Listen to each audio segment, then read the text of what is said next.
तो आपको क्या लगता है इनका परफॉर्मेंस कैसा रहने वाला है पूरे पंजाब में अगर 13 सीटें हैं?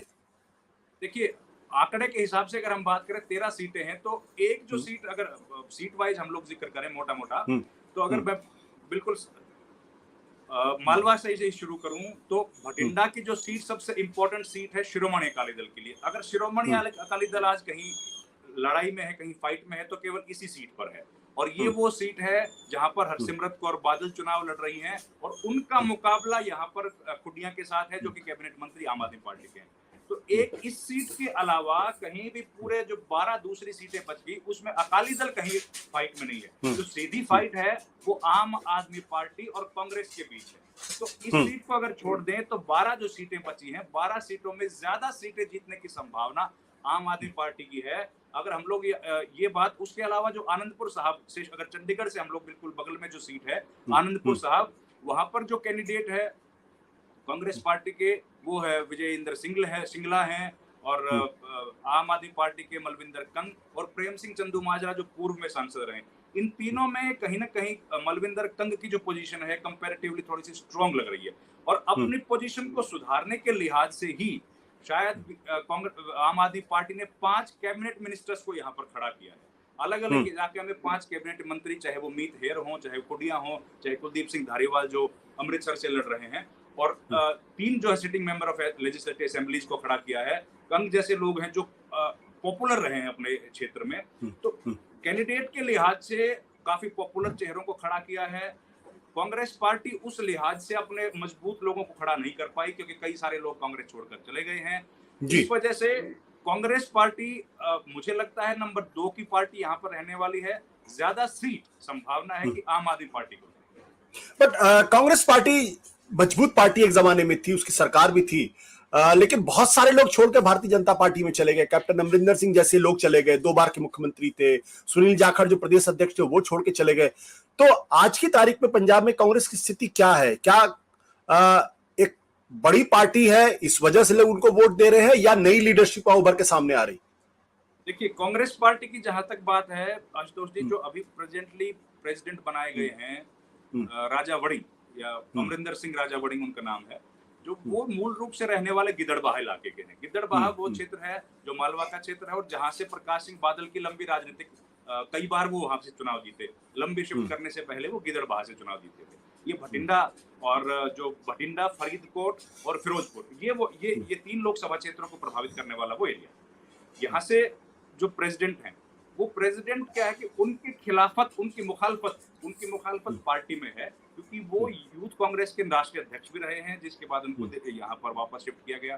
पिछला लोकसभा चुनाव उन्होंने भटिंडा से लड़ा था, जिसमें वो हरसिमरत कौर बादल से हार गए थे। उनका जो व्यक्तिगत तौर पर व्यवहार है, लोग जो पार्टी के भीतर लोग हैं वो थोड़े से उससे नाखुश हैं और इसी वजह से कई लोग पार्टी छोड़कर चले गए। जो सीनियर लीडरशिप है, जो या अभी जो 70 साल की उम्र के लोग हैं, जिसमें प्रताप सिंह बाजवा या उस लेवल के जो लीडर्स हैं, वो लीडर बिल्कुल अपने आप को आइसोलेटेड महसूस कर रहे हैं कि जो भी पार्टी के डिसीजंस लिए जाते हैं उसमें हमारी सुनी नहीं जाती है।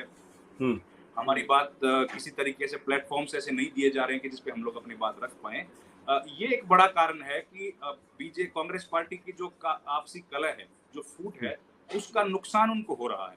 लेकिन अगर जमीनी तौर पर बात करें तो कार्यकर्ता आज भी पार्टी के साथ जुड़े हुए हैं।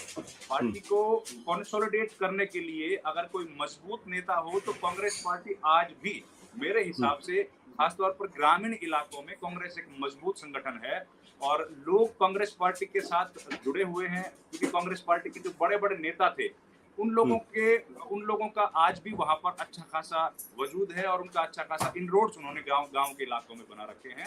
और मूल लड़ाइयां, क्योंकि देखिए लंबे समय से जो मूल लड़ाई यहाँ पर रही है वो कांग्रेस और अकाली दल के बीच में ही रही है।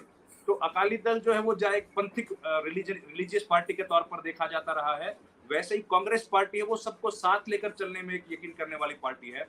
जैसे मैंने बताया कि जो द्वापा का इलाका जहाँ पर जी सर। बट रविंद्र जी, ये जो किसान आंदोलन था उसका कितना असर है इस चुनाव में? किसान आंदोलन का तो इतना ज्यादा असर है आशुतोष जी कि अभी 2 दिन पहले जब प्रधानमंत्री नरेंद्र मोदी यहाँ पर रैली करने के लिए आए, तो उस रैली में शामिल होने के लिए फरीदकोट से इनके जो हंस उम्मीदवार हैं, जो सिटिंग मेंबर ऑफ पार्लियामेंट हैं दिल्ली के लोकसभा क्षेत्र से, वो जब वहां पर जा रहे थे तो करीब 1000 किसानों ने उनको वहां पर घेर लिया और उनसे सवाल जवाब किए किसान आंदोलन को लेकर। तो वहां पर गांव के भीतर किसानों के अंदर इस तरह का सेंटिमेंट है कि वो लोग बीजेपी को तो किसी हालत में वोट देना नहीं चाहते हैं, चाहे उम्मीदवार उनका कोई भी हो। अब इसी वजह से अपने थोड़े से प्रोस्पेक्टस को ठीक करने के लिए बीजेपी ने ये कोशिश की है कि जो रवनीत सिंह बिट्टू हैं या रानी परनीत कौर हैं या अमर परमपाल कौर जो आईएएस ऑफिसर थी, इन लोगों को लेकर आए हैं ताकि इनका विरोध उस तरीके से ना हो, ये लोग कम से कम अपनी कैंपेन कर पाने में कामयाब हो। लेकिन कितनी सीटें बीजेपी जीत सकती है? आपको क्या लगता है कितनी सीटें बीजेपी निकाल सकती है? पिछली बार उनके पास 2 सीट थी। बीजेपी की 2 सीटें जो थी उसमें से एक गुरदासपुर थी, एक होशियारपुर थी। गुरदासपुर और होशियारपुर इसलिए जीती थी क्योंकि श्रोमणी अकाली दल के साथ उनका समझौता था। गुरदासपुर वो सीट है जो बॉर्डर से लगी हुई सीट है, जिसमें एक तरफ हिमाचल प्रदेश है, एक तरफ जम्मू है और एक तरफ पाकिस्तान का इलाका है। और गुरदासपुर में क्योंकि सेलिब्रिटी चेहरा उन्होंने सनी देओल के तौर पर दिया था, प्लस गुरदासपुर शहर की अगर बात करें तो 68% वहां पर जो है वो हिंदू पॉपुलेशन है और गुरदासपुर लोकसभा क्षेत्र में करीब 48% मतदाता जो है वो हिंदू है। वो एक सबसे बड़ा कारण रहा था बीजेपी का ये चुनाव जीतने का और जो श्रोमणी अकाली दल का जो वोट है वो भी इनको ट्रांसफर होने में कामयाब हुआ था। इस वजह से वहां पर बीजेपी जीत गई थी।